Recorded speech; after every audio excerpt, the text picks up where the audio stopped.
Give me a second, Ryan. I'm taking care of it.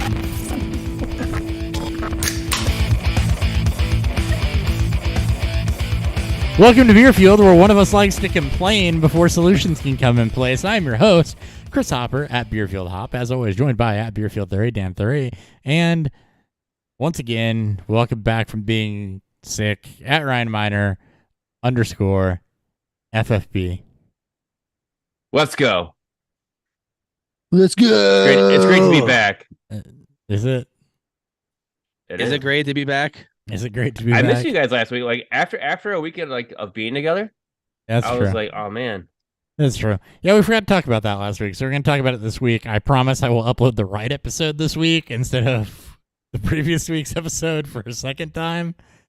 I fixed it, but apparently it took it a minute to propagate. So, in any event, if you caught that last week that I uploaded the prior week's episode twice, I apologize. Dan and I really did our best to cover while Ryan wasn't here. And that's what I'm going to blame it on. You blame it on me. I'm fine. Yeah. Yeah. All right. At Beerfield on Twitter. Ryan, you just got really blurry. I did. I don't know why. I don't know what's going on. Maybe a ghost spirit took over. Because I'm in my basement. Your lens isn't focused on you. Yeah, it's focused on your invisible background. It was my background. I'll get that fixed here in a minute. Okay. Your hair doesn't even look good when you're that way. There you go. Now turn your camera back on. I bet it'll fix. We gotta make sure that it's there. We go. See? There you are. The most important thing is it's not even here. It's here. This has to look good. I mean, no one wants to see this. I want to see your hair. Usually I'm wearing a hat, but today I didn't because I haven't showered yet. I cut the grass. He's the prettiest one on this show. We can't have his face blurred out. I mean, you saw me over the weekend in Kansas City. You know how good I am now. Yeah, he is the face of our bottle rock band. He's the sex appeal of the show. We can't oozing sex appeal. We can't have that stifled. Jesus. We gotta unblur your face, Ryan, because you are the sex. It's good now. Appeal. The sex is back. The sex is back. The sex is back. We got a rookie mock draft for you this week. There's no news or anything like that, so that's literally all we're doing this week, other than drinking stuff. So before I don't know.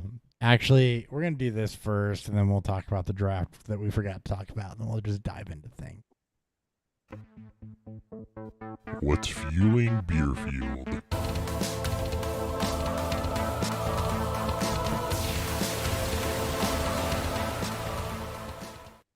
Whoever wants to go. I'll go. Oh, Dan goes. Dan goes. So, I don't know if you guys know, but the World Beer Cup held its competition this past week. I did not know that. They announced the winners last night. Unfortunately, the still did not take any medals home. Did I win anything? Sure, you won my heart. All right, but a brewery that we do contract brewing for are NA craft beer your company NA stuff out of the UK. Big Drop. One. They're Galactic, which is their extra dark, took home bronze in the NA category, which is fucking huge. That's a big competition. It's the largest growing category in craft beer right now is the NA craft, and for them to take home any medal is massive. When you look at the other when you look at the other breweries that are involved in that category. So I have on said beer. This is the Galactic Extra Dark. More on it later. I'll go second, Ryan. You can go last because Dan's award talk bridges into things. First off, I did win awards last week. I took home. So I guess I'm going to brag on myself here for a second. Microfest, my London Brown Ale, which was with us in Kansas City, won first on the Brown Ales table. Microfest is a huge competition here in huge regional competition here in St. Louis. So, London Brown took first in Brown Ales there, which is pretty cool. And then in Carbondale, my Roush beer took first in smoked and wood age and third in best of show, and my London Brown took first in historical beers. So bringing home 3 first and a third over the weekend. And I am drinking another award winner, the winner of the 2022 Ascot Award for Craft Distiller of the Year. So this is for the distillery, not necessarily this bottle. Starlight Distillery's Cowell T. Huber's bourbon whiskey finished in honey barrels. So it's a honey barrel finished whiskey. Starlight does a lot of barrel finishes, and their honey imparts a really, really good finish. They are distilling locally. So this is their own juice. They are finishing it, and we will have a full review about halfway through the episode. Starlight is located in Indiana, Borden, if you know where that is. Most people don't. So, and then the Ascot Awards is one of it's one of the largest social media awards ceremony and one of the largest craft spirits award ceremonies, probably behind San Francisco, put together by Fred Minnick, who's a huge personality in the whiskey space. Not necessarily a standard judging practice around whiskey or anything like that, but he's really careful with who he picks. So something wins an Ascot, it's generally pretty good. Ryan. Sounds good. Lots of awards on this show. Did Stone win anything? No, I have no idea. Stone? But I'm looking at but the Lions won the NFL schedule release by getting to play the Chiefs in Week 1, so that's great for me. The Blackhawks won the first No. We overall don't pick. talk about the fucking Blackhawks. Oh, I talk So about the stupid. fucking Blackhawks. So goddamn stupid. Hey, No, Cubs are playing the Twins Stone. this weekend too. So Are they? yeah, So my son was upset because I told him that if Detroit and Kansas City play, we'll go to the game. But with it being on Thursday night, he has football season, school's going on. I'm like, dude, we can't go. So now we're looking at a later game. But I have Stone's Fear Movie and Lions Hazy Double IPA. Actually it's a double hazy. Yeah. Or hazy double IPA. It comes in at 19.2 fluid ounces. I got a tall boy of it. You got a tall can. you drinking that out of a glass? Yes, I am. Attaboy. I mean, Well, you I really can't see it. It just literally just shows. I saw the bottom of the glass. I gotta go like this, right? Mm-hmm. We got there. That's what I'm drinking today. Because it's at 8.5% too, so we'll see how I feel after this draft. All right. Well, without.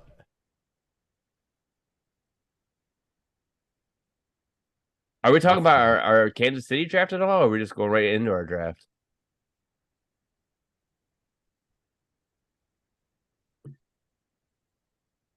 Ever. By the way, y'all want to give your thoughts on how was the NFL draft, and I'll just wrap up. All Personally, right. I thought it was a fun experience at first, but the time between each pick took way too long when you're standing there compared to watching it on TV. It feels so much worse in person When you're just standing because there. it's super delayed, and sometimes they'll catch up and they'll be ahead or they'll be with it. Other times it won't be. I think the most annoying thing was we were fucking there and we were still behind.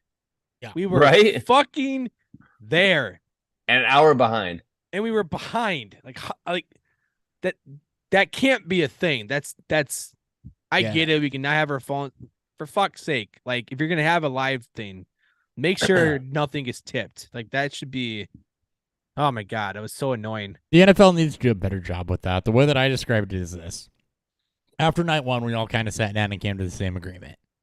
We were all at the draft on night one, all 8 of us. And I think we all agreed on this, which is why we didn't go back for the rest of the weekend. You can go to the draft, stand on your feet for hours on end, listen to a live house band, get the pick spoiled by sleeper with no access to, with lines for booze, lines for pissers, lines for food, and get segmented off from your friends, which is what happened to us.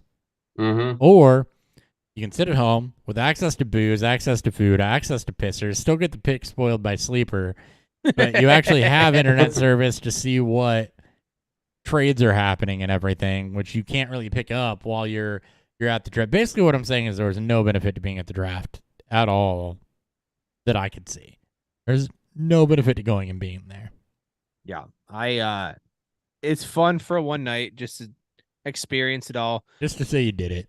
Just to say that you've been there. There is no other real wanting to do the same thing again, but Yeah. I think we had more fun outside of the draft than anything else. Like the way we all hung out afterwards after the draft. It's just like we all went to bars. We had a good time eating all the food. hung out That was a lot more there.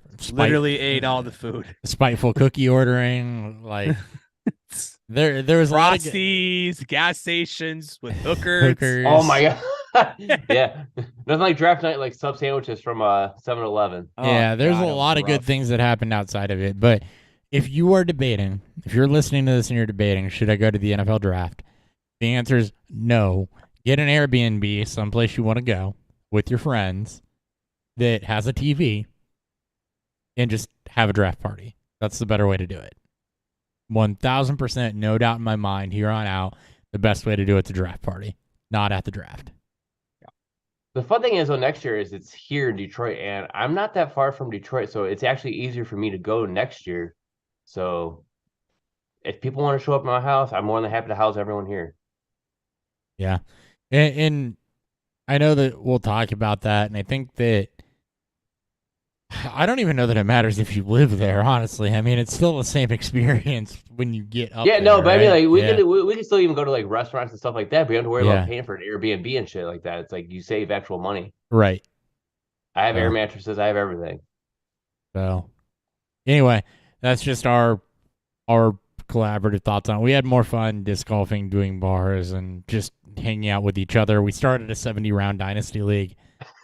We're around 40 Yeah, right we now. are. We were there. We're in around finally 40. halfway through. Yeah, so but the experience of the people was much better. The experience of the people that we were with and the time that we had was much better than the draft itself. We made new friendships that were definitely like something that's gonna stay with us forever. Mm-hmm. Like I feel like we became like better friends as a group than ever before, which is weird because like you have 8 new guys, and you have the 3 of us who have never physically met until then, and then like we have these other additional guys there with us, and it's like we all just collaborated just fine. The only person who knew everyone there going into it in some fashion was me. Yep. So I knew 7 out of 8. The only one you didn't know was Mark. So Mark, yeah. So Mark and I became best friends too. It was weird. Mark's a really cool guy.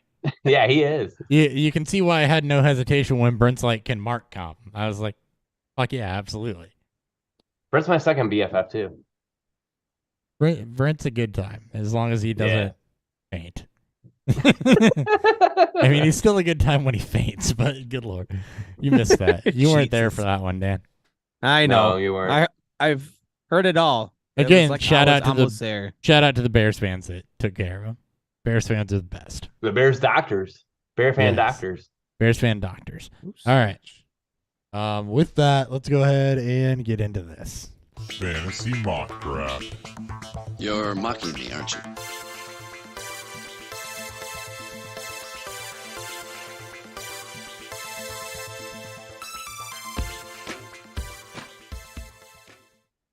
All right.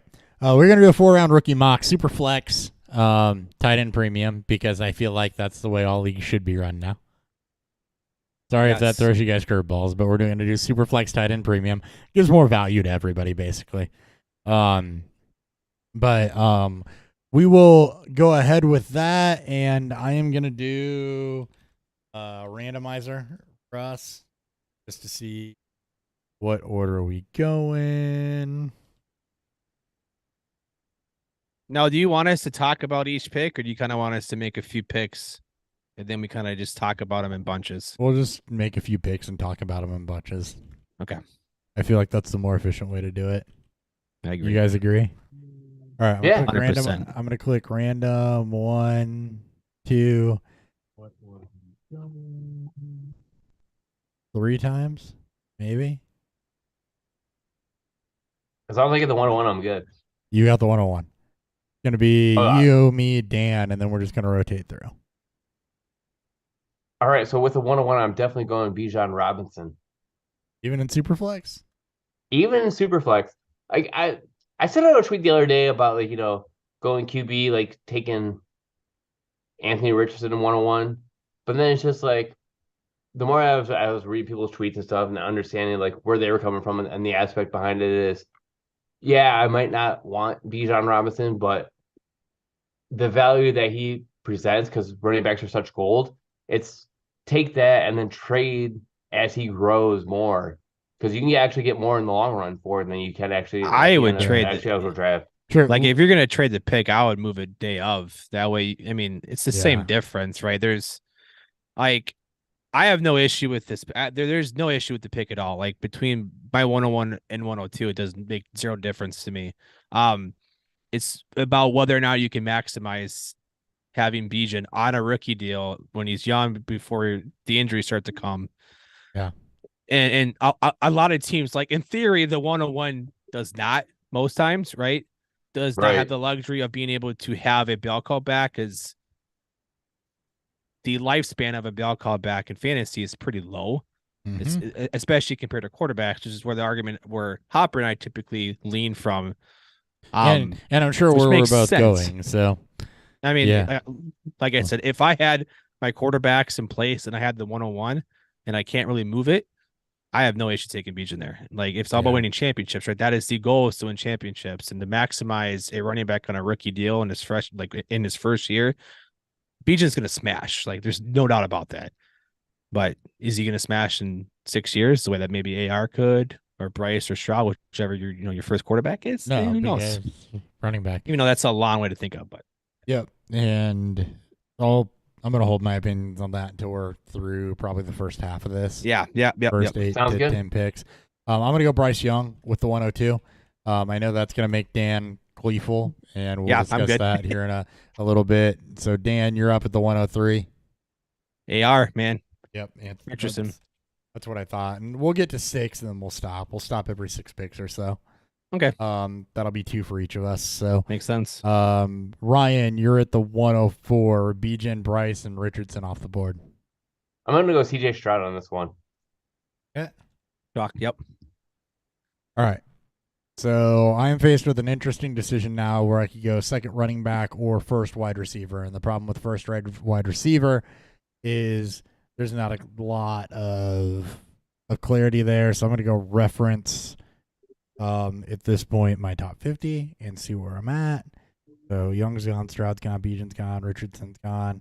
So I'm going to go Jahmyr Gibbs over any of the wide receivers here. Ryan, you would have made it past me. No, I actually debated about taking Gibbs here. It's very chalk at the 104. No, at the 104. I was even willing to go back-to-back running backs. Yeah. Well, yeah. Dan, where you at on 106? So we'll pause for a minute. I personally think this is where the draft starts for rookie drafts. Obviously, you may have an opinion on how to rank your top 5. Maybe a wide receiver sneaks ahead of Gibbs, which I think would be a mistake. Because of how the wide receivers are drafted, because of how the wide receivers landed, in my opinion, there's no need to change your ranking. So however you ranked these receivers prior to the draft, you should keep the same. Not enough change. And my wide receiver one pre-draft was Jackson Smith and Jigba. He is my pick here. Nothing has changed since. Even though I love Jordan Addison for this year, 106 it will be JSN. All right, and we're gonna go ahead and pause here. So 6 picks in: Bijan, Bryce, Richardson, Stroud, Gibbs, JSN. We talked a little bit about Richardson at the 101. I withheld my opinions. I'm going to give it now. I don't have a problem going Bijan at the 101 in the right situation. Everyone knows the 101 is Bijan. So whether you trade the pick beforehand or you trade the pick after the fact, everybody knows what that is. Now, is it possible that taking Bijan and then trading him later in the season after he started to shred values him more? Sure. There's also the same possibility as a slow start, gets hurt. We've seen it before. So the argument here, if you're at the 101, is going to be, do you take him and then try to swing him for a deal if you're not competing, or do you just trade out of it immediately? I probably lean trade out of it immediately. There's more that can go wrong than go right out of that, but we're not doing trades in this draft. So I don't have a problem with Bijan 101. And then my Young over Richardson pick is basically a floor over ceiling type thing, and anybody that's listened to the show for a while understands that with me. There's an argument to be made the other direction, sure, but the way that I view it is that Anthony Richardson is an athletic marvel that is very, very raw. And when you're very, very raw, even if you have draft capital, which he has draft capital, but if you're very, very raw, there's always going to be bust potential there, thrust into the wrong situation, not developed correctly, et cetera, et cetera. And he is very, very raw as a quarterback, despite the athleticism and the rushing floor. So I'm going to go with Bryce on this one, who has been my 101 throughout the whole draft. I'm staying true to myself. And the fact that the qualities I saw in him were very similar to almost prime Russell Wilson, his ability to extend plays, move the pocket, get the ball off, et cetera, et cetera. That's where I land, and I think the Panthers' infrastructure is not a bad spot for him to land within, is they start to build things up around him. They've given him some big receivers. I think that they're going to continue to build around that, and that it's a solid long-term option. But I have no problem if you go AR first quarterback off the board, because he is the most athletic of the bunch and gives you the most rushing floor, and if he develops, he has the highest upside. He's the biggest boom bust player like right now. Like you look at him and what he could be. Like he's what we wanted Trent Richardson or not. Trey Lance to be. Not, yes. I don't know why. And Malik Willis. He's what we wanted Malik Willis to be. Yeah, I mean, like it's Maybe. like if he hits, he's going to hit. Because like most people, like if you look at their dynasty rankings and their QB rankings, Anthony Richardson's already a top 10 quarterback. Like I've seen as high as 7 already, just because of his rushing upside on it. So that's what makes me nervous about him. But it's like I have a hard time taking him just because of the limited amount of playing time he's had. He's had 12 like true starts. There's been many times where they thought about benching him at Florida. So it's just like with Bijan Robinson, I feel like it's the safest pick to take, no matter which way you look at it. And Dan, you're obviously picking upside there. It's upside. It's all about where you think these players could be. Every single quarterback that gets drafted could bust. From Stroud, the Young, the Richardson, the Levis, the Lawrence, the Fields, the Lance, the Jones, to Luck, to Wilson, whoever the fuck it is, there is a better than 0% chance they bust. And obviously some have higher potential of hitting more or not. We have no idea what Anthony Richardson's ceiling actually is, because we've never seen a complete athlete freak like him. You can say Cam Newton. No, I was going to say Lamar Jackson. I was going to say Lamar Jackson. This is Lamar Jackson with 30 more pounds on him. This is completely different of a player. Right, but somehow less of an arm. And that's always what ties me up. He's 20, 21 years old, he's got so much room to grow that I would like how teams draft their quarterbacks to swing for the fence. And if I felt comfortable that Young or Stroud could reach those ceilings, then I'll be a little more, in line with it. But again, as Hopper said, there is no real wrong choice with these top 3. Mm-hmm. Just, you're going to take your preference and you're going to hope that they hit. Obviously, outside of the 101, there is no need to move up or down because there's no idea of who the next 3 quarterbacks in a row are going to be taken. It can be in any different order. I think AR's draft capital and the excitement out of Indy, and seeing what Hurts did, what Fields has done, and what Lamar Jackson has done has prompted people to take risks on it. Lance, again, we haven't really seen enough Lance, so stop with the goddamn Lance slander, Ryan. It's not that though. Like what people see in Anthony Richardson is the Shane Steinstein aspect behind it because of what he did with Jalen Hurts to make him from that quarterback where he was that raw prospect who could just run the ball. Shane Steichen? Yeah. Yeah. Did I say Steichen? Steinstein or something like that. Hurts also had a shit ton of starts under his belt. Anyway, too, so.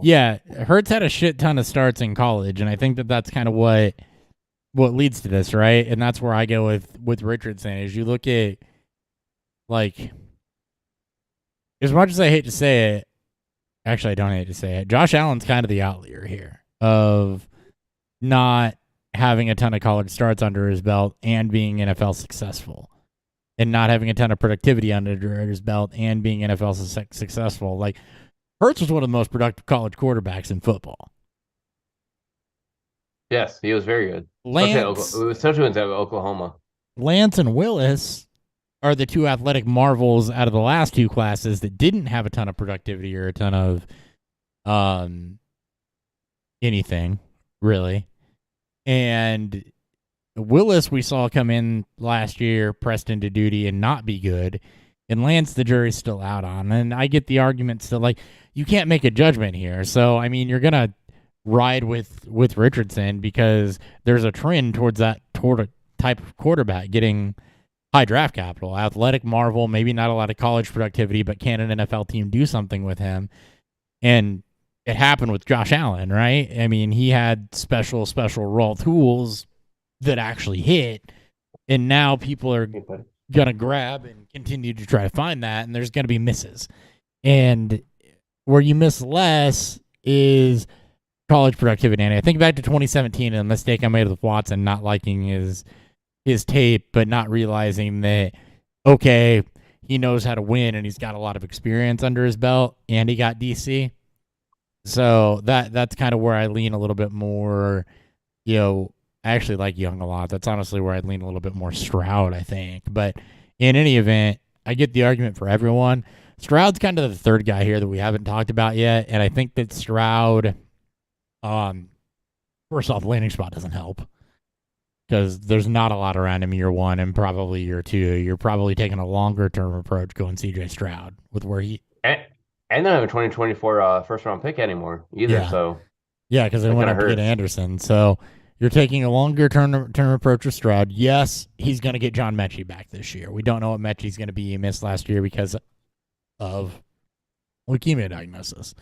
So that could be a wide receiver one for him. But there's a lot of questions there surrounding him. Not him, but that offense in general. So I think that's why, however you want to argue Bryce and AR, Stroud falls behind them. I mean, both Stroud and Young kind of landed in spots where their teams kind of gave up a lot for the future to be able to draft him. Houston has a worse roster than Carolina, but I don't know how much so. Houston's move up to take Will Anderson is it was a good move. Well, fun to watch at the time. I don't think it was. That roster is not ready to compete. Why are you giving up future assets that can still help build out your roster? So great on the Cardinals for moving out of that slot and getting a lot in return to help do the exact same thing. But still, right? Both Houston and the Colts have to contend with the AFC, and you have to take swings. Like that's really where it's at. Carolina can get away with Bryce Young and his size or whatever his limitations may be, because they play in the fucking NFC in the worst division in football. Like the Panthers could win the division this year, and I don't think anyone would be shocked by it. Yeah. Jahmyr Gibbs, first round running back draft capital. Yes, David Montgomery's there. It's probably going to be split, but Gibbs has what it takes to be absolutely hyper efficient. And he's really one of the only other running backs that got draft capital that has a path you can see to clear touches, especially with Swift being on the move. So running backs are a rare breed here. You're at the 105. It's more likely that you're a running back away from doing some things, or that you're a piece or two away from doing some things. So I think Jahmyr Gibbs in the middle of the first round makes a hell of a lot of sense given the DC that was invested in him, the Lions shipping out Swift, and his skill set, which allows him to be hyper efficient even with David Montgomery getting touches. I love the Gibbs pick here a lot. Like, I didn't like it at first at 12 when we were there because I was like, oh, holy shit, what the fuck are we doing? It is what the fuck are you doing? Don't get me wrong. That was still a terrible NFL pick, but it's great for fantasy. I mean, Dan Campbell pick through and through. But there's nothing to say. We can't say it's a terrible. Like, we might say it's a terrible NFL pick, but overall, it could actually be like a very good NFL pick. So He could be a very Yes. good NFL player, and I think that he will be. But the value at 112 doesn't tilt towards running back. No, it's a lot that- of that's it's the a lot hate. of draft capital in it. It's a high draft Why don't capital. you ask the pick in it. Panthers and the Giants how they've done with those top 10 running back picks, or the Jaguars, or like it's that's one way to look at it, right? That Yeah. you Oh, know no, what absolutely. teams have done, like what the Chiefs just said, being able to move away from from Clyde and taking a seventh, taking a running back in the 6th, 7th round, and Pacheco and getting the value out of him. It's going to be good for fantasy, right? We're all happy. Gibbs got top 15 draft capital. It's lining him up to see 200 plus touches. It's just how are those touches going to come? Are they just going to play underneath the whole fucking time? It's going to be Gibbs in the ARSB show with 6 D shops to Jamison in week 7 and beyond. Like, yeah. Yeah. And then I guess we can talk JSN real quick at the pick 106, first receiver. Do you want to wait on that until we get the other receivers off the board? Does that make more sense to do once we get the other guys off the board, or do you want to talk about them right now? I say we kind of talk about him right now because then it can lead into the other receivers. Because why would you take him as the number 1 wide receiver right now at 106?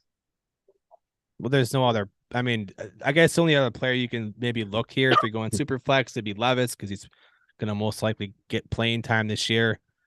It's not tight end premium. You're not going Dalton Kincaid. You're not going Zach Charbonnet, the third running back off the board in the actual draft. But you're still not going Kincaid, and you're still not going Charbonnet. And it's all about who. Yeah. But looking at 106, you're kind of like in that middle of like you're borderline rebuild, your borderline playoff team. So It's a good way to say like I like if I'm building 1 year away, I'm taking Jackson Smith and Jigba. If I'm taking someone else, and I could tell, and I'll say that in my next pick, and I mean, sure, easily. yeah. I mean, fair. if you're going where I think, and this is why you say you'll explain that in your next pick. That is literally the reason why I said we should talk about the receivers after we get through this. Okay, sorry. Because I'll take it in my next pick is like, okay, yeah, well, you're teasing what your next pick is, but there's not really a comparison point there until we draft people. So let's go ahead and take this through the 109 because I'm sure this is going to be a wide receiver run, and then we'll go from there. Yeah. So me at 107, I'm taking Jordan Addison. Yeah. Which is probably what you guys expected right now, right? Based on what we just talked about with JSN right now at 6 and why he went at 6 and why I think I take Jordan Addison at 7. Yeah, 100%.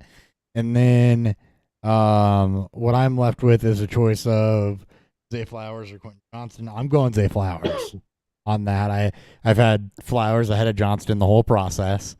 The landing spot doesn't necessarily change that for me, and we'll get into that here in a minute. Dan. I mean, you made it easy for me. It's going to be obviously Quentin Johnston here. All right. Yeah. Hey, let's talk wide receivers now. now that we're through the next few. So these 4 obviously can land in really any form of order. I think we're all still in agreement that long-term upside is tilted towards JSN, and that's why he's there. Obviously, he lands in a spot with 2 established receivers. Lockett's the wrong side of 30. JSN will probably push him back outside.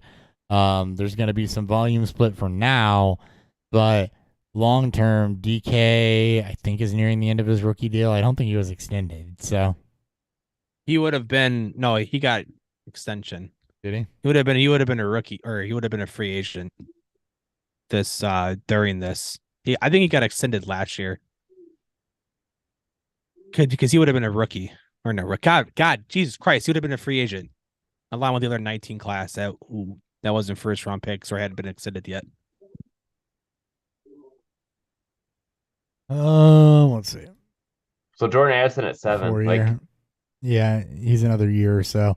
But yeah, Jordan Addison, I agree, has the most year 1 upside. He's immediately plugging into where Thielen was. He's not going to draw top coverage.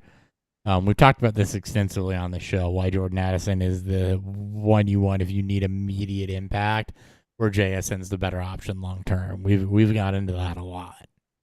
He's the definite easiest pick. Like if you traded up and got the 107 and like say you're that team that's building to win right now, this is that win now play wide receiver. I feel like if you have Jordan Addison on your team, like you're pushing this year to win that championship. He should be, as of right now, with obviously with no injuries or anything else. I mean, he is set up to be the most productive rookie receiver. He's a wide this receiver year. one of this class for 2023, like the NFL season.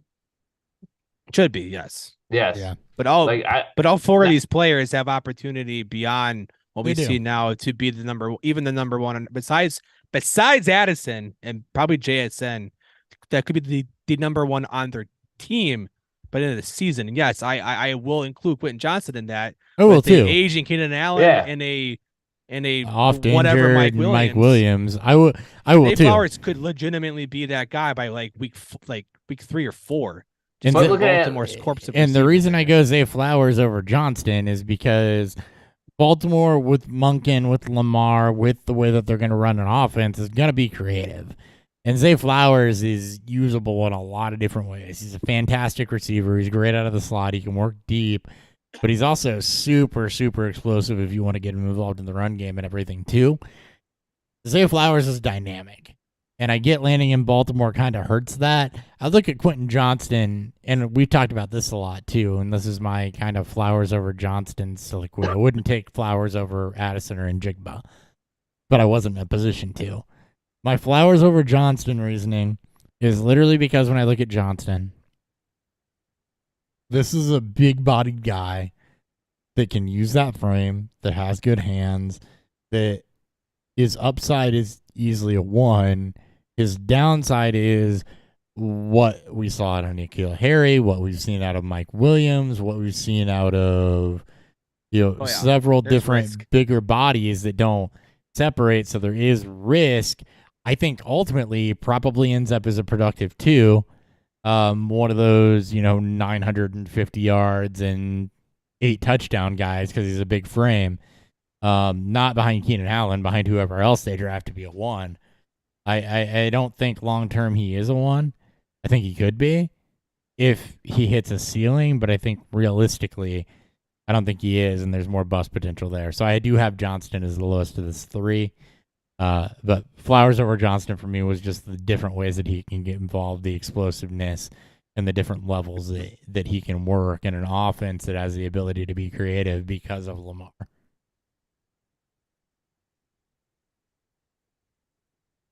I do like it a lot with Zay Flowers and Lamar Jackson. Like that's definitely a good combo to actually have there. Just because of what Lamar can do and what Flowers' possibilities are, could definitely be top notch. Where he could actually be also another top end wide receiver for this class. Yeah. All right. Anything else on those 4? Nope. All right, Ryan, you're up at the 110. Are we doing tight end premium? I forgot if we were. Yeah. Half there's point tight premium. end premium. Yeah. All right, I'll go ahead and go Dalton Kincaid on this one. So was it at the 110? 110. Yep. Yeah. So you're going Kincaid at 110. I'm gonna go ahead. Oh man, that's interesting. It starts getting like tough here at the end. Like I feel like Kincaid's like the tough part, but then I feel like another play. Like I was also willing to go another. The real Player here draft too at the starts same at the time. 110. The real draft. Right? The real draft. draft starts at the 106, but then you get beyond those 4 receivers, which will go in any order to 6, and then you really get into the 110.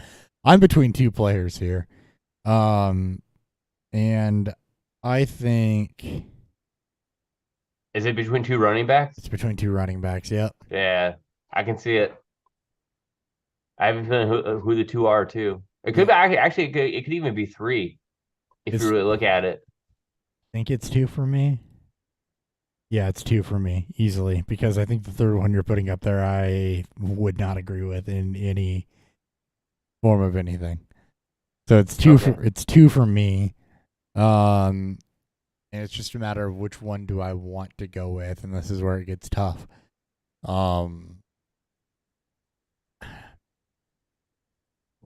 I think I'm gonna go with the way that I have it in my top 50, and I'm gonna go Kendra Miller. But there's another guy there that I could just as easily have taken. It's a coin flip for me. Zach Charbonnet. Not a fucking chance. So Devin I'm A-Chain? going to his other running back would have been A-Chain more than likely. It would have been A-Chain. I'm going to, because it's super flex. And everyone else kind of clumped, right? All third round running backs and I'll throw in, Charbonnet all have they're all being included into a timeshare injuries away. I am again going to take upside shot, even though I really don't like this player. Levis. Look, guys, There's a point where value happens. Yeah, that's a good value pick. I love that pick a lot. the Titans can get rid of Tannehill for free. He's going to play a lot of games this year. There's value, but we can save that for when we talk about the picks. So we're at the end of first round. Let's go ahead and talk Let's wrap about it up. those last three then and wrap up the first round. So Yeah. Dalton Kincaid, first off. I have no problem with that in tight end premium. I think I'd prefer the value at the beginning of the second round. Absolutely no problem with that, though. You get the best tight end on the board. He landed well in a good offense in Buffalo. Yes, there's Dawson Knox. I'm not worried about that. He's multifaceted. The dude has Kelsey levels of upside, and there's absolutely no freaking problem at all. Just like the Bills, when there were no more receivers on the board, said, F it, I'm taking Kincaid. We need a weapon. There's absolutely no problem at all with taking Kincaid at the end of that wide receiver run. A legitimate Premium, in my opinion. Legitimate chance to be the number 2 receiver in that offense. Who can line up in the slot, too? He didn't have to line up on the line as a tight end. Yeah, no, he lines up in a multitude of ways. He's an exceptional receiver. He's a good blocker. Like, that's a guy that could be more productive than half the wide receivers that were drafted ahead of him. Yep. And Absolutely. in tight end premium, that pays a lot. So there's no problem taking him at the end of the second round. Miller over A-Chain, the reason for that is literally size-based. Kamara has been trending off the last several years. I think Miller has a lot of Kamara traits. He's got great balance. He's excessively explosive. He's good in areas that aren't just in space, can get downhill. And I just like him a tick more than I like A-Chain, but that was a hard debate for me if you couldn't tell. They're really kind of close to the same tier. They're both going to have opportunity. They're both going to land in an area where they can produce. They both have the skill set to be hyper efficient. Miller's got a little bit better of a frame to do that. But A-Chain early, Miller into the first and A-Chain early second is what your next year running backs probably is, with Charbonnet in there as well. So, and potentially Johnson, depending on how you're slicing things. But for me, my preference is Miller. And Levis, like Dan said, that's just straight upside. You don't believe it, but it's super flex, and you're getting a running back at the 112 that's got a path to playing with the big arm if the Titans can coach him out of his shit. Quarterback, running back, Mayo back. Mail back. Whatever. And there's always chances we're running and evaluating these guys. I mean, it happens more often than you think. He's going to play this year. There's just zero. There's the fact that Malik Willis could get cut. Tannehill could get cut. Levis will be a guy for this year. I think the Titans are going to be one of the worst teams in football. Which is going to line him up for a chance, one of the top guys next year, but Levis will have playing time. He's going to have a chance to show who the fuck he is, and we'll see if we'll see what some of these other people like about him. Anything on Miller or Kincaid for you, Dan? Kincaid's is a great pick. Miller it's all preference. I still would have gone Charbonnet. Again, not because I love Charbonnet by any means, because I really don't. There's all no these guys. snowball chance in hell I was doing that. No, I know. Right? There is every running back after the top 2 are all in this one injury away stance, all with flex usage because they got drafted this high, and that also includes Charbonnet. It would have been literally based off of DC, and clearly what Seattle wants to do with that backfield. So yeah, there's something wrong with the Miller pick. He's in the same spot. It's again a one injury away. I guess in this case, one suspension away from having it. True on value. True preference. Anything on King? Well, no, you already said that. Ryan, yeah. Thoughts on the last 3? Kincaid, obviously, you did that pick, but Miller and Levis. No, I mean, like, it's definitely nailed it. Like, especially with, like, Levis. Like, I like Levis because you never know. He could be like that next player where we don't think he hits, but he actually does hit. So you actually got to steal in the draft because most people didn't think he was actually going to do anything, or he could actually bust. But at the same time, it's like it's the end of the first round, so that's a chance you take at this pick. And then Miller, I like Miller either way because of what could happen with um Alvin Kamara, anyways.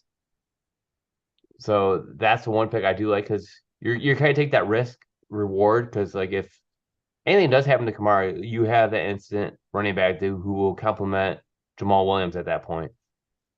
So that's one pick I do like, but it gives me into the second round very easily. That's what I like about this. We're like coming back to me like I thought about taking this player earlier, and he actually fell to me too now. So I actually like how the 201 is looking right now.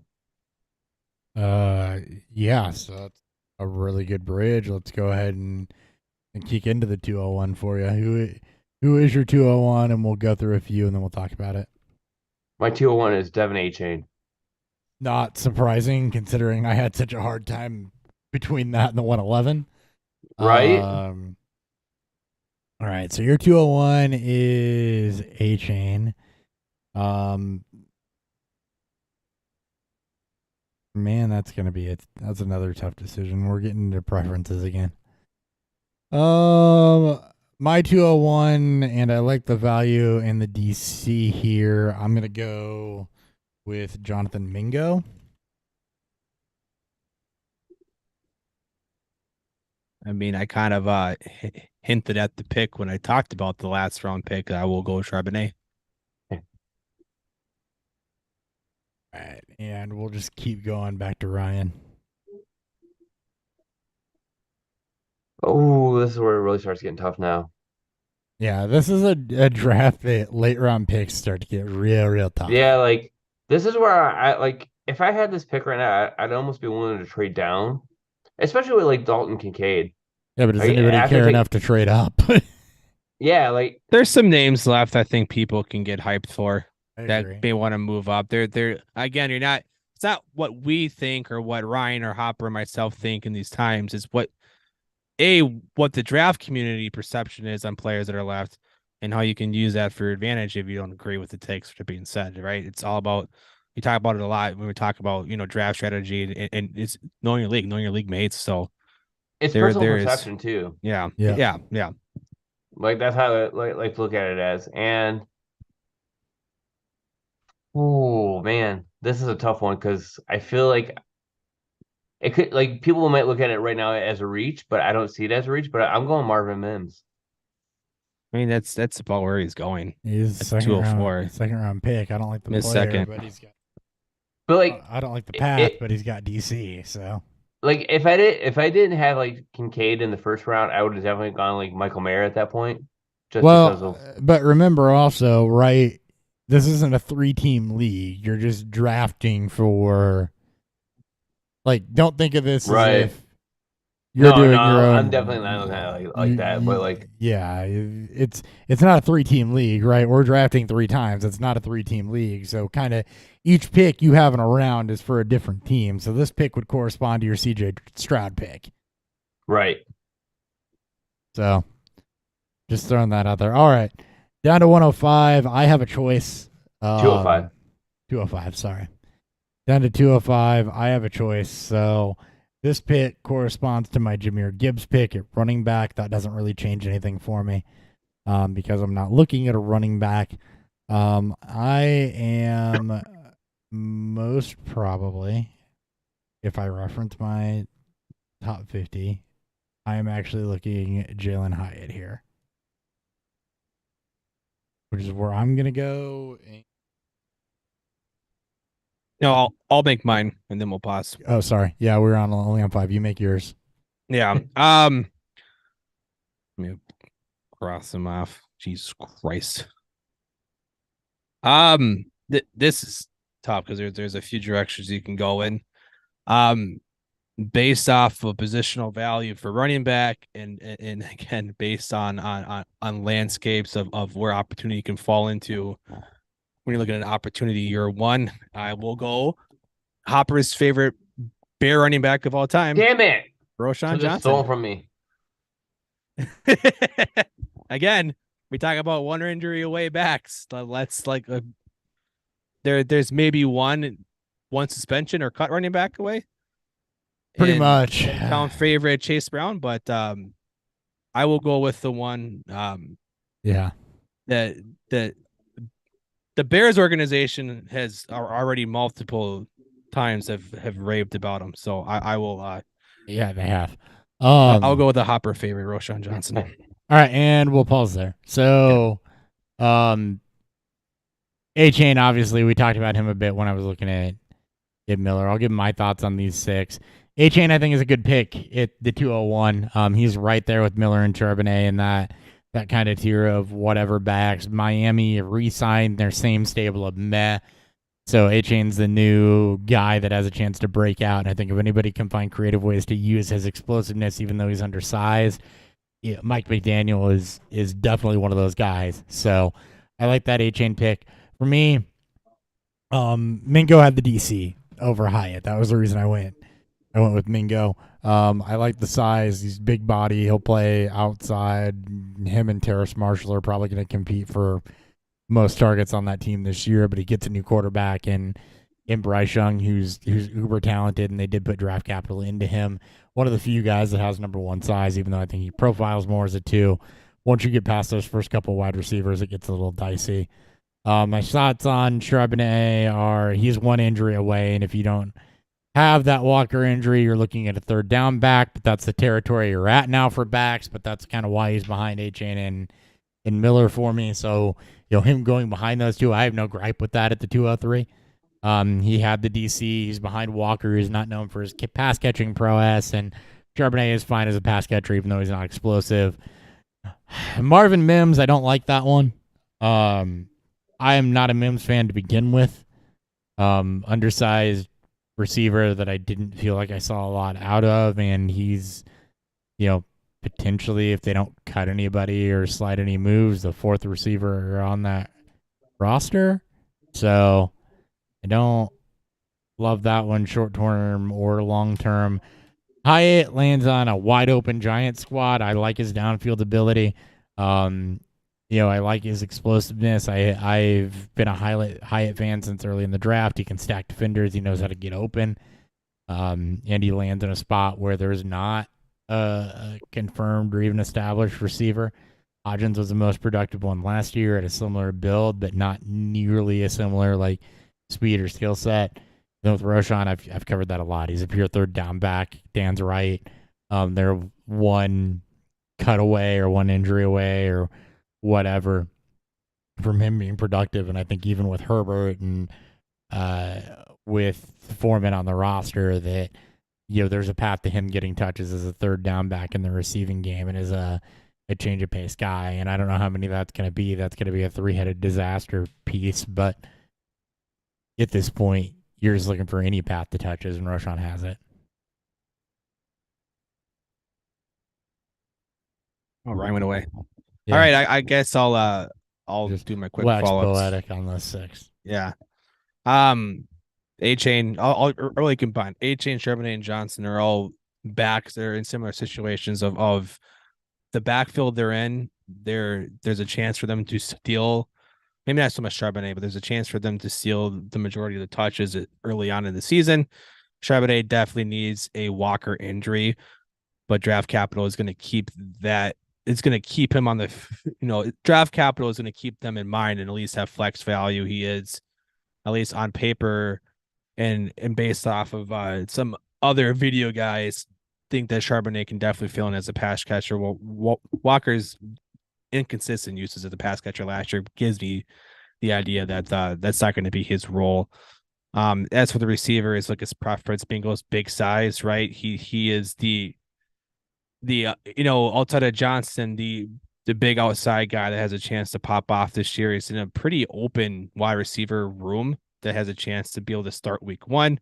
given high capital. I think if he can earn his role and show out in training camp, he'll have that spot. Mims with Denver's ongoing rotation of receivers and not really knowing if guys like Judy and Sutton are going to be there to start week 1. KJ Hamler's often been hurt. Tim Patrick can get cut. Mims was the first pick in the Sean Payton era. I think that in itself kind of gives it a little more. We don't really know where Sean Payton's going to be with this team. It's been a couple of years since he's coached. If that has anything to it, but Mims being his first pick, I guess, kind of gives it. And I've liked Mims, as that deep threat guy. So we'll see if that plays out. Plus, Denver should be better this year in a very good division that's going to allow a lot of throwing. Hyatt, again, just like the other guy, is wide open wide receiver room, has a shot to kind of stand out himself and be a guy that Jones, can rely on. If he can become anything more than just a downfield threat. Ryan, if you want to give your quick thoughts on those last 6, and then we'll I just love moving. Roschon Johnson because I just feel like he's not one injury away. I feel like I feel like he is the running back for the Bears. Man, like that's just my gut feeling. Like he is the running back for the Bears. That like he's the next Tyler Algier of this class. Where he's later round pick, he's gonna go over 1,000 yards. He's gonna have that season that we all wanted and didn't expect out of him because that's just not how he's it Dameon was Pierce. No, I feel like he's he's totally Tyler Algier. Dameon Pierce. I feel like he's better. Like he's better. Like he's easily 1,000 yards. Like I feel like that this is still the draft getting like Roschon Johnson. Like I really wanted him here. I was thinking about him, but over A-Chain, I couldn't pass it over to A-Chain. A-Chain's got the capital, which is he's got the OC that, and Mike McDaniels that came from the college entry. And a very much, I think, easier path on a much more explosive offense. So I understand the allure in A-Chain, even though his size is he's not, built like a prototypical workhorse. And the Jonathan Mingo pick, like I just like his size and his whole like profile in general as like that type of like wide receiver one, because it's like you have DJ Shark, you have Adam Thielen there. You don't have that like big prototypical like huge body there. Now you do with Jonathan Mingo. So I feel like that helps Stroud like become that next level like quarterback. Like it builds around him. That's what I like about that pick. Yeah. And Marvin Mims is exactly what the Broncos need, because like they never had like that true wide receiver 3. Like they always get injured every time, no matter what.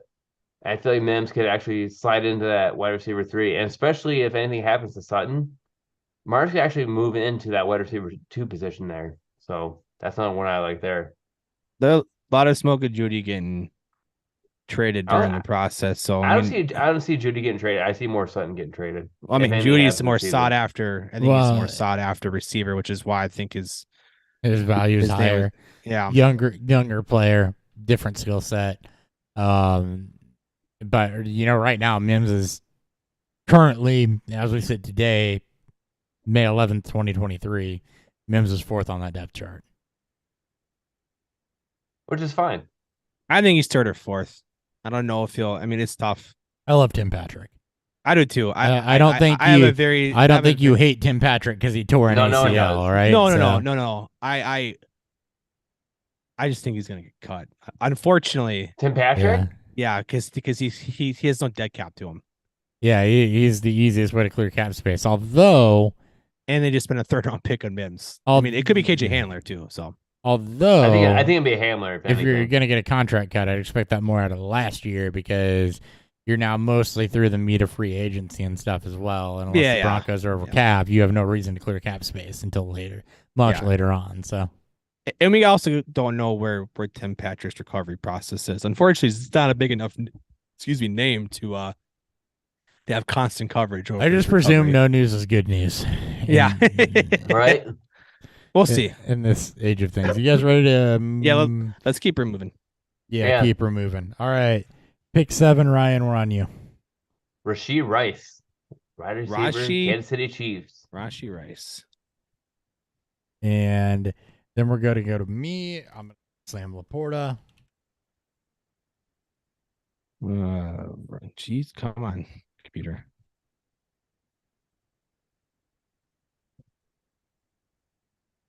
I will. I'm going to Chase Brown here. All right. I love Ooh. that.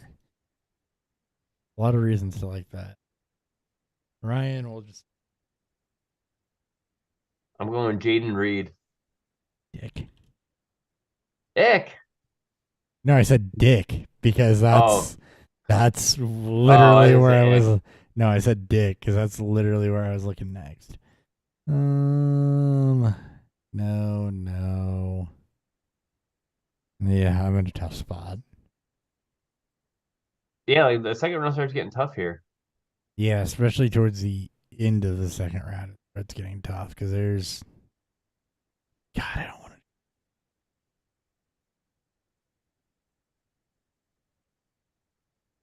Can I justify? It's so rough. Jesus Christ. This is the point where you want to trade out and try to trade, like, Yeah, but if who's someone sees someone they want but and they who's- say, like, just give me your 2024 second round for it. Yeah, man, just give me a veteran. Someone's immediately trading up, but who's trading up here? Just give me a veteran that has a chance to be productive this I year. don't know. They're still. I mean, Well, fuck all. I guess I'm gonna go ahead and there's a we're good wide tight end receiver out there. premium. So, No, I'm taking Michael Mayer oh, I totally forgot about him. because That would have been my pick. Yeah. Very simple. So He's Dan, gonna start. Dan, week we're on one. you. He's I'm starting. I'm going double tight ends there that have positive starting. So I know. Especially in tight end end premium, that's a solid move because, I mean, you Hasn't can been put him so on your easy taxi for me squad or on lately. your bench and then just hold out. There are so many athletic tight ends that win early. This back of the second round should be stacked with tight ends, especially in premium leagues. Even in non-premium leagues, it should probably be stacked with tight ends. Yeah. I guess we can complete the tight end run and we'll go Luke Musgrave. Ooh, my favorite. I mean, Shoemaker could be considered in there too. Anyway. Yeah. All right. Shoemaker's too old. These should be quick. Rashi Rice landing with the Chiefs. Fumble problems, drop problems. They obviously just lost Juju. There's a path to targets. Yep, that's why I took him upside. Anything else on him? Good No. upside, solid slot. Poor man's Zay Flowers for the most part. Sam Laporta, extremely athletic tight end, highest DC out of a tight end not named Kincaid. Lands with the Lions, who have an absolute opening there. It's a tight end premium league. Lovely pick. Anything else on Laporta? He is what TJ Hawkinson is for the Lions. Like, he's going to be what Hawkinson was for the Lions. yeah. Except without top 10 draft capital. Yeah. Yep, exactly. There's also an extreme amount of competition for his targets, which is where I get a little concerned for the short term, but tight ends take a little longer to develop. So Right, and there's not a lot in the back half of this draft. This is not a deep class. No. Chase Brown, Dan, I like that pick. Bengals obviously have shown that they are not committed to Joe Mixon. They've been looking for a way out, and Chase Brown is an all-around back that's already shown he can handle bell cow work at the college level. Swinging for the fences is pretty much what that pick is. That is exactly what that is.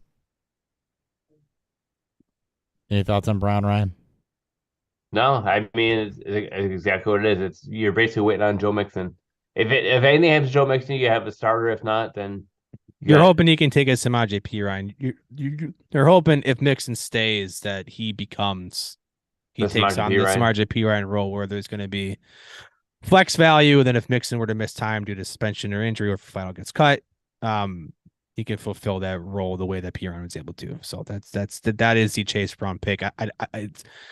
They drafted in a way that suggested they're going to keep Joe Mixon. So there's always that in mind, but Brown again is one injury away, and I think he can earn himself the chance at the P. Ryan role. Yep.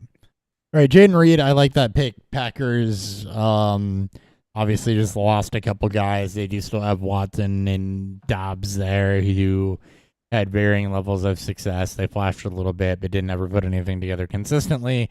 Reed has a lot of Randall Cobb to his game, shows a lot of slot receiver, a little bit questionable at the quarterback position, but you're getting to the end of receivers that really landed in good spots or had good film scores. So I don't hate the Reed pick at the back end of the second round. I actually think that's really good value.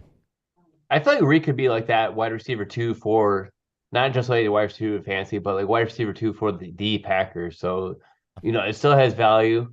It's not like it could be a wide receiver 3 value for you on your dynasty teams, but to be a wide receiver 2, I think he actually like surpasses Romeo Dobbs as the season goes on. I mean, I think he passes Dobbs week 1 because Dobbs is trash. So Yeah, that is true. it should be. I mean, just based on what they gave off for him in the third round, yeah. I mean, there's no Ellen Late Lazard, day- there's no late Randall round Cobb, too? so I mean, like this team's kind of like wide open outside of Christian Watson. And then the last one was we have 2 left. So Michael Mayer was the next one. Should step into a week 1 role from day one. Great all around tight end, not as athletic as the rest of them, which is why I think he dropped in a arguably I think the most athletic tight end class we've ever seen. Even though Mayer was very productive with Notre Dame, it was very clear that he was going to eventually fall back behind in that.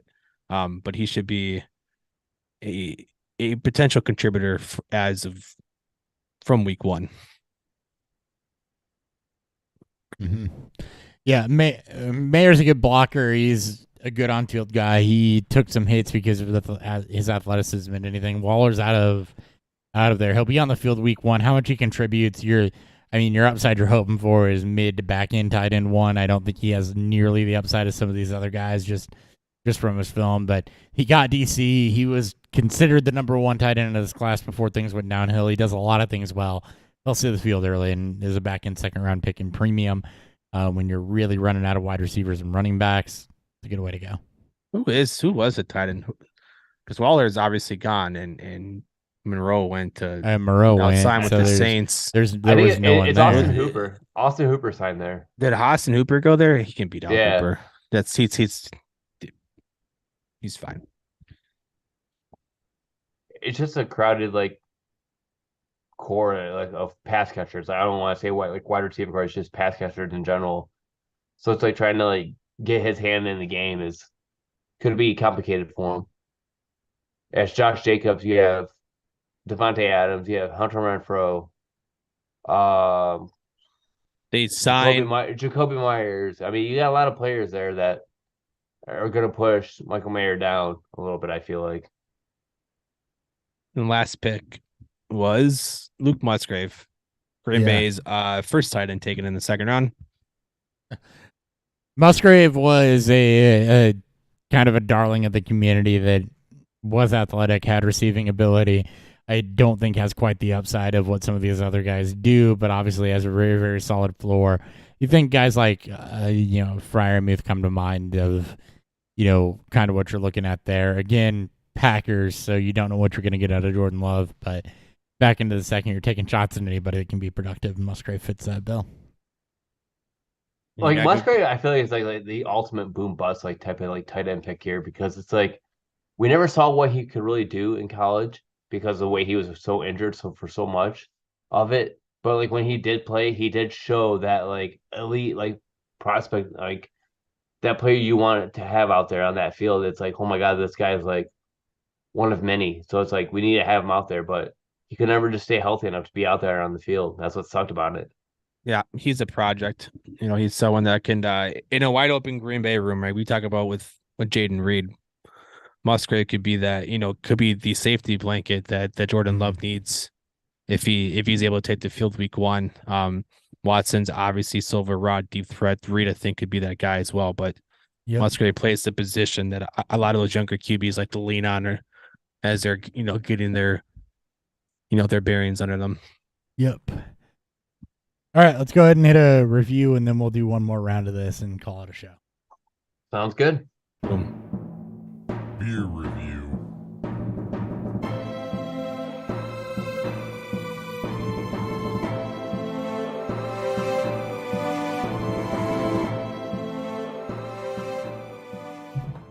All right. Ryan, let's start with you. You went last in the preview. Let's get you going first here in the review. All right, so I had Stone Fear Movie, Lions, Hazy Double IPA, comes in at 8.5%.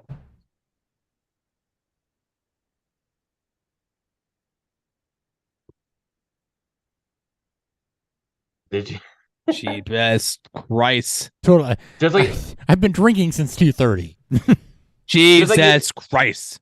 just like you told me, yelled at me, like especially when we're in Kansas City, to pour everything in a fucking goddamn glass. So I did. Yep. This, definitely has the flavors of a tropical punch, berry and peach flavor. Certain hops Very will do hitting. Yeah, like the hops are like Laurel and Mosaic. Mosaic. Mosaic.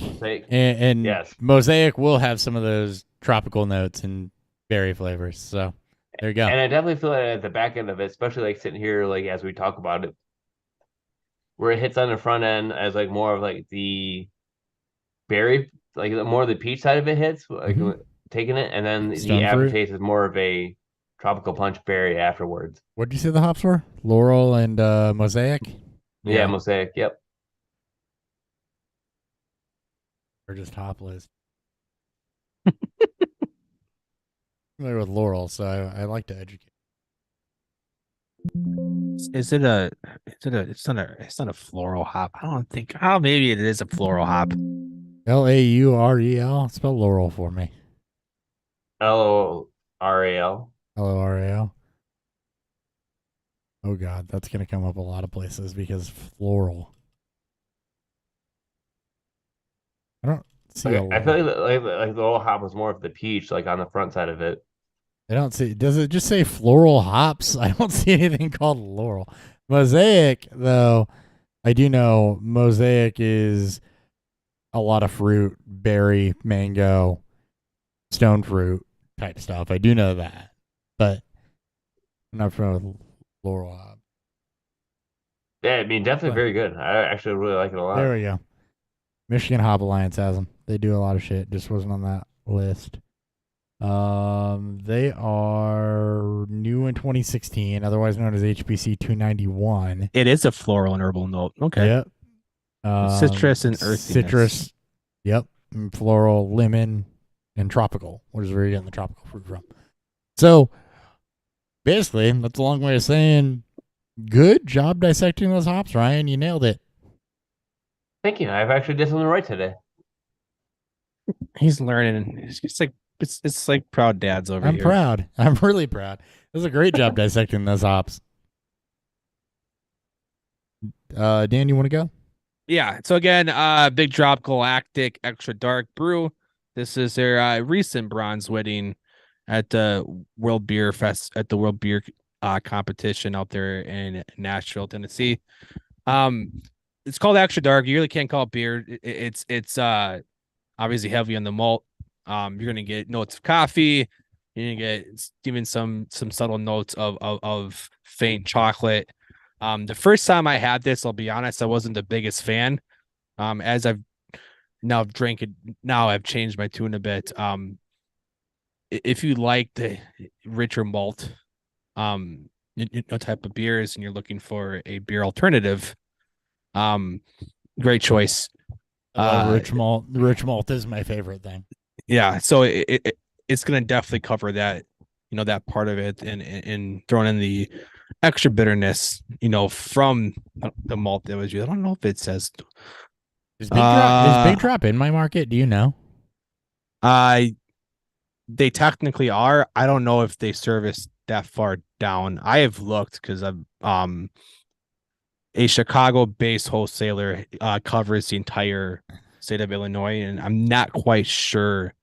I'd like to find them, but if they're not at Total, it's not at Total Wine. I know that for sure. Well, shit, is it at fuck? It may be at Total Wine. I don't think so. I usually hit Total and Randall's, so I know Dean's doesn't have a giant beer selection as much as I love them, but I usually hit Total and Randall's. I want to say if you head up to Edwardsville, because it's a different wholesaler. Friar I think Friar may have it up there. If not, when you're up here, I'll be all the places up here have it. Okay, we'll talk about me being up there here after the show, by the way, because I'll be through a couple times. Word. Yeah, yours. Wrap your shit up. All right, I had Starlight Distillery's Carl T. Huber's bourbon whiskey finished in honey barrels. Strong honeycomb. If you've had honeycomb cereal, that's exactly what this smells like, and it's exactly what the aftertaste is like. Sounds delicious, actually, because I love honeycomb cereal. It is freaking fantastic. I don't know why I didn't bring this to Kansas City. I forgot I had it, I think. I got this when I was in Indiana with the family. Middle, you start off honeycomb cereal. It kind of fades into a back end sweetness, which is really weird to have something fade in instead of fade out. But it fades in. You get to the middle, you get a lot of that barrel oak kind of dry spice, baking spice type notes. Rounds out vanilla, and then it comes in again with the honey and kind of finishes out rather nice. But it's really interesting because you get a fade into the front part of this, and normally you get a build up, not so much of a fade in and then picks back up. So it's a journey. But the honey barrel finish comes out on this really nice. Tell it's a really good base level whiskey. It's not overly grainy. Doesn't taste young or anything like that. A little bit of heat on it, but that's kind of what you can expect for 106.4 proof. I should mention this is an A1 liquor store pick, so if you're ever through Effingham, Illinois, go see Narov. Great store, great tasting bar. A1 is a absolutely fantastic. Nash, Narov, everybody there, great people. So, and a fantastic pick. Actually, a little bit of a story. The first time I had this, I didn't buy it. And then 3 months later, when I was going back through it, I was praying they still had it because the flavor just stuck out in my mind that much. And I drink a lot of whiskey, so for something to stick out to that level is pretty special. So, really, really good pour. I think these normally run about $80. So, anywho's back to the beginning of. We're gonna go back to the beginning of the third round. We're gonna pick it up with Ryan. We're not doing a third round reversal in a rookie draft. So the beginning of the third round, with it being a super flex, I'm going Hendon Hooker. Yeah, I was wondering when he was gonna go. And he went later than I thought he was actually going to go. Yeah, Yeah. I there are some thoughts in the second, so it's a fine pick. All right. Man, I'm in another Conundrum. Yeah, I'm in another conundrum. I really don't like this. I'm gonna go Tank Dell. Ooh, undersized wide receiver there. Yeah, in an area where there's opportunity in a wide open wide receiver room in the third round. He's undersized, and like I said, I don't love it, but he's got DC in a wide receiver room that's wide open. So I'll defend that more in a little bit.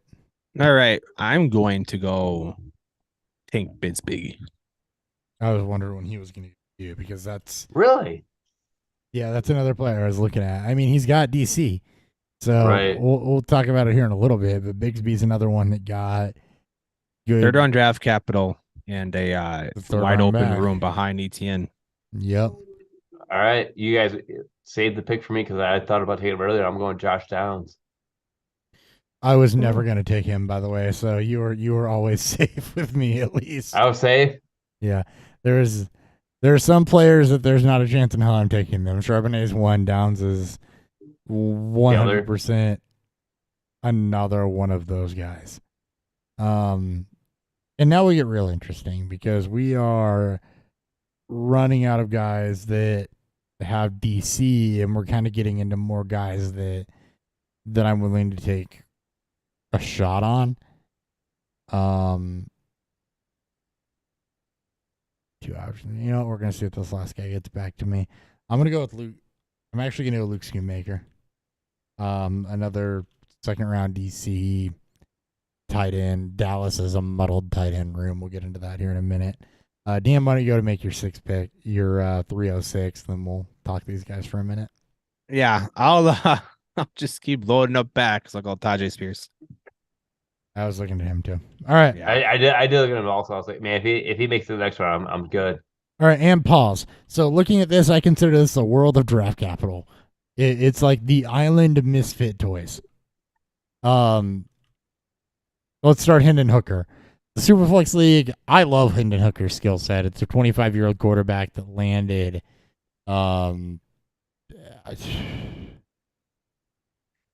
Campbell loved him. He loved him Campbell loves him, he's more of a mature of quarterback. He's not a young quarterback. He's the older quarterback. Dan Campbell loves him. You got to get off of Goff though, and Goff has to do something that makes him replaceable or be the reason that they're losing games when they're trying to compete.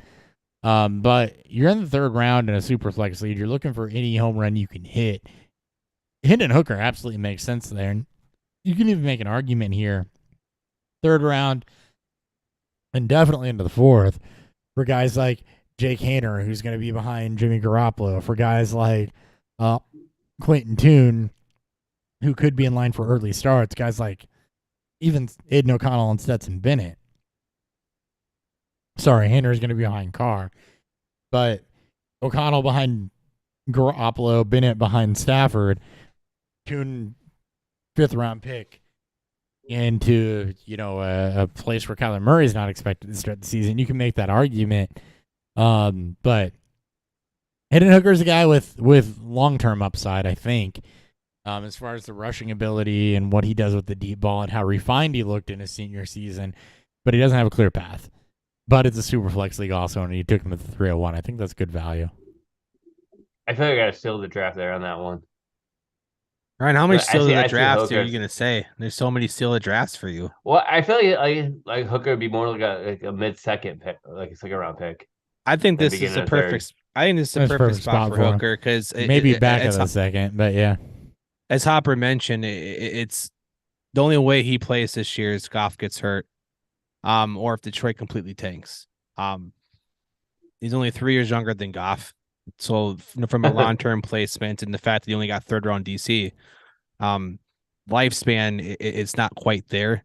But as Hopper also mentioned, I think you were going to, Ryan, as well. There is upside. It's value upside to where if he gets a chance to play this year, say Goff gets hurt, you have value to move him, and that's pretty much where these picks line in.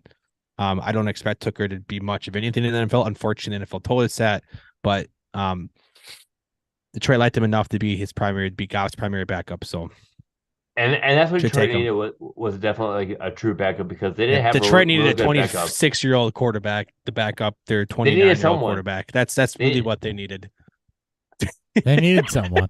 He's got a different dynamic than Goff too, and we talked about that before. If they feel like they need more dynamic, then they're gonna go with it. Tank Dell, I hate that pick. I do not love doing that for myself, but it's Houston. They're going to get Mechie back. I firmly believe in Mechie's talent still. You can't hold against him the fact that the dude got cancer, right? But he was the highest draft capital wide receiver remaining with third round DC. He has higher draft capital than Hyatt, higher DC than Downs, and lands in a wide receiver room that's equally open. Because even if Mechie is the guy at 1, who the hell is the guy at 2? And it's CJ Stroud throwing the football. CJ Stroud asked for him. I don't love Tank Dell, the player, but the DC and the situation certainly lines up to where I'm willing to take a shot in the third round. Yeah, I mean, Robert Woods looks as the wide receiver 1, and like Tank Dell, as of right now, looks as the wide receiver 3. The corpse of Robert Woods? Yeah, he has definite upside. So it's an upside play. It's worth playing. That's the dart throw you're willing to take right now. That's how this third round is. I mean, same thing with the big. You really can't hate it. Like, you really can't hate any picks beyond even round, like mid round 2, because that's essentially what you're aiming for. It's guys that you believe have either upside within the next couple of years or have this year upside to their situation that you're hoping to flip. Yeah, and really with Bigsby, it's kind of the same thing, right? He lands in the vacated role from James Robinson behind ETN, and he was a guy that projected as just a guy, but he lands in a spot where there's opportunity. He also had 30 catches his final season with Auburn. He can fulfill a role that if ETN were to miss time, he has, and he's got bigger size than ETN. There is a shot that not only does he take goal line work, that he could, if again, let me preface, if ETN were to miss times, he can take on a full-time load So Bigsby, well, I don't love him as a player, and I think I agree with Hopper. He's just a guy. I mean, his his best player or his best player comp is Damian Harris. So I mean, he's literally just a guy, but A it's jag, a true jag. a true jag. But these jags you see almost every year, one of them find an opportunity to to produce because of injury. And he had third What's the round lottery DC. ticket? Had third round DC. Yep. So going around behind a guy who got drafted around later, Roshan Johnson. So That's fine. Josh Roshan's going to start week 1, so we're good. Josh Downs. I got Minor. go ahead. He might be undersized, but I feel like with the way Anthony Richardson plays, I mean, his short game sucks, but Down should be playing more of the slot, and I feel like over Pittman, Pittman will move outside. over Pierce. Pierce will be also outside. They're going to take Pittman, who's proven to have NFL floor as a slot, and move him outside for third round pick Josh. Well, Pittman's always played outside. Has he? Yeah, he's never played. Yeah. I don't think he's ever been a volume slot guy because they had Pierce and Paris Campbell last year. I think Hilton was a couple years ago. I think even Pittman played outside with USC. I thought. And Pierce can play outside too. I really don't care about Pierce, so I don't know you guys like him. Downs and Pierce are pretty much the same to me. It's going to be Pierce it's also is better. It's also a low volume offense with a rookie quarterback, or if you play Gardner Minshew, it's still a low volume offense that's going to go through the running game. So this is what we could be witnessing is Chicago this year, or Baltimore when they transition to Lamar Jackson. I don't give a shit about Josh Downs. It's a wasted pick. It's a value, or not value. It's a third round pick. It is what it is. Luke Shoemaker. Yeah, it's that we can move on from it. shit. Luke Shoemaker. Look, it's another one of these hyper athletic second round. He's 1 year younger than Dalton Schultz. Yeah. Second round tight ends. He's 1 year younger than Dalton Schultz. He replaced Dalton Schultz. Had productivity. It's going to be him and Peyton Hendershot and Jake something or another there. Jake Ferguson. Competing for that tight end spot. It's an offense that's traditionally targeted the tight end in the past. The wide open room. Whoever can get it, can get it. They gave him DC. It's a tight end premium league. And he actually has a profile like better than either of the other second round tight ends that were left over. By that I mean Brenton Strange. I like his profile more than Brenton Strange. Fuck Brenton Strange. Yeah. So fuck that pick. And then then Spears. Yeah, Spears is they've been one looking injury for away. Henry back up for a while. He's one injury away, and that's all I got to say about that. He was another guy in that same round is what Miller was, what A-Chain was, and we're here 2 rounds later than essentially a full round later, round and a half later than those guys because Henry's in front of him, and it's not a clear path to targets, but one injury and he away. also does not have any ACL, so there's that too. There is his upside Just is doesn't have finding ACLs. value. It's finding value this year, in hopes that he can secure some pass catching role. He forgot his offense ACL. that has somewhere. he forgot his ACL. That is in an offense that has literally nobody besides Henry and Burks. Indeed. That the Titans collection of playmakers might actually be, outside of the Texans, the worst in the NFL. It's so fucking bad. Indeed. Ryan, you're up to 307. Ooh. I hate this pick, but I'm gonna try it anyways, and it's Keishawn Butte. Oh man, Brad got so much shit for that for his take. All right, I'm going. I just basically want to say, I just want to say it just so I can talk about it. I'm going. Well, I know. I'm going Deuce Vaughn. I'm a believer. We'll get into that later. Dan. I'm just getting caught up. I'm gonna go Cedric Tillman. I thought about him. Ryan. Michael Wilson. Cardinals. I don't know a lot about him. Yeah, draft capital. Third round DC. I'm gonna go long pick with my guy and just so I can talk about it for this.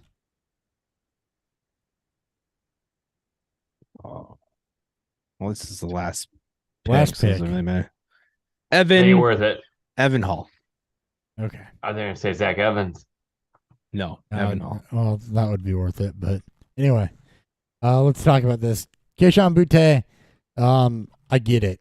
As much as I don't like to say I get it. New England took him. New England's got a wide open wide receiver room. They did re-sign Jacoby Myers. Like, this is anybody's game.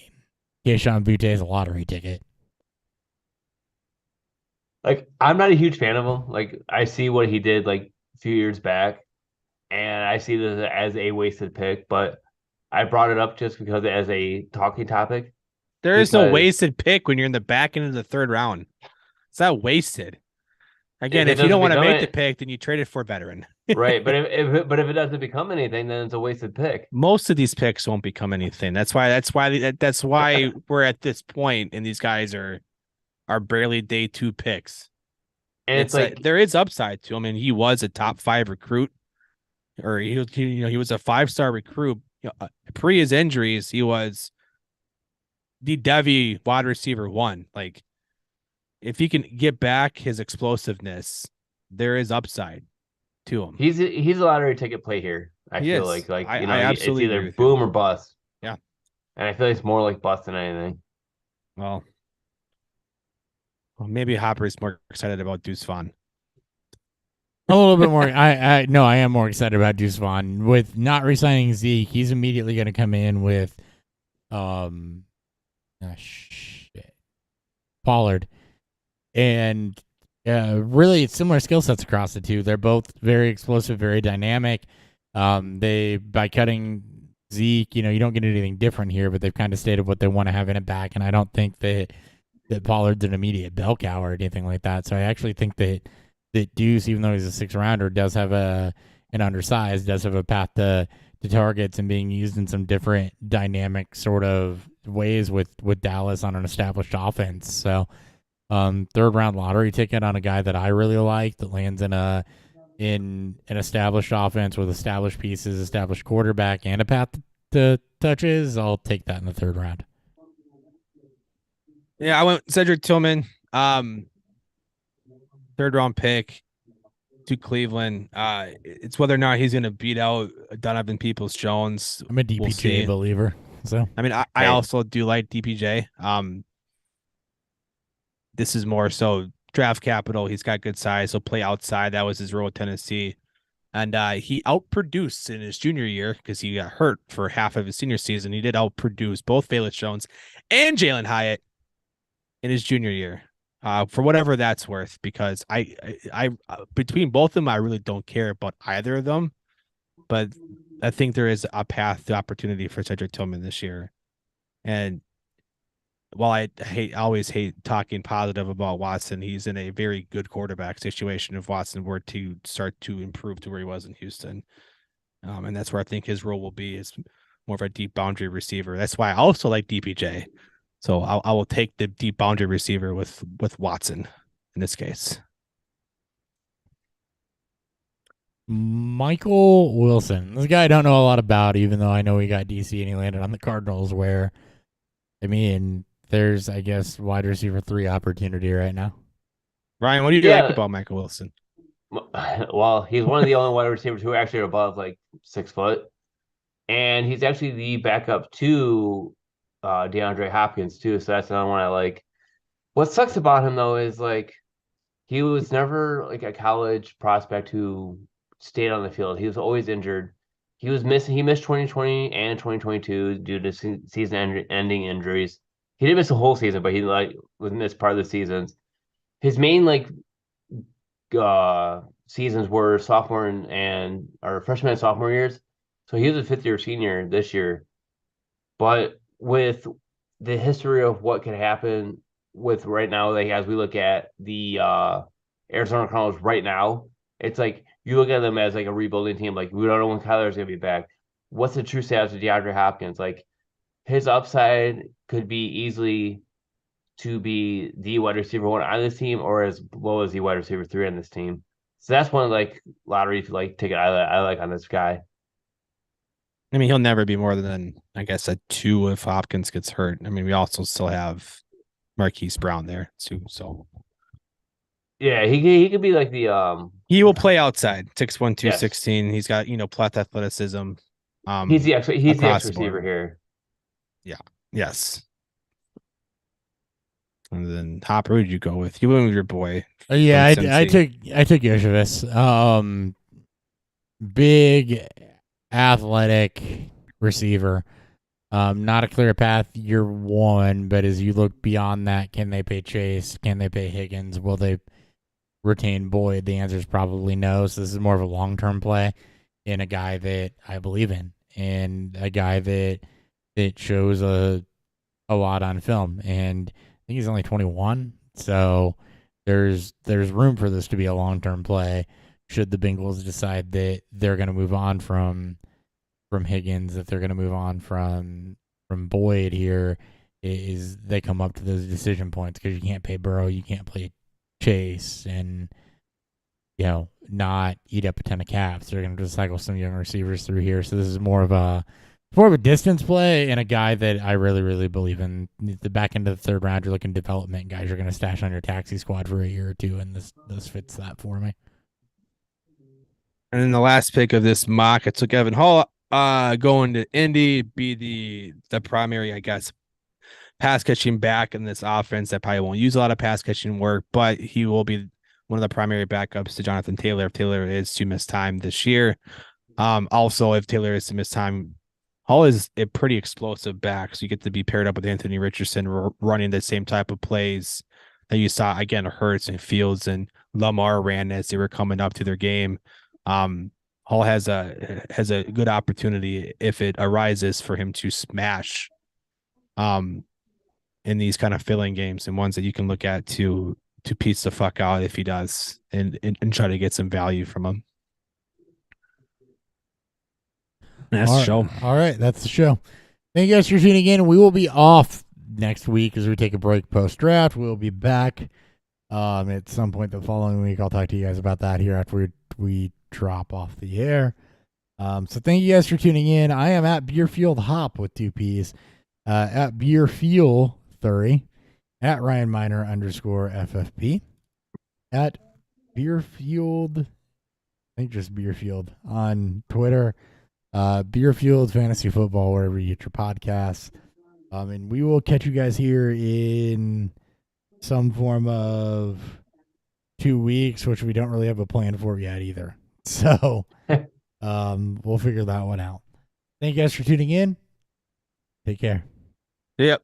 See it later.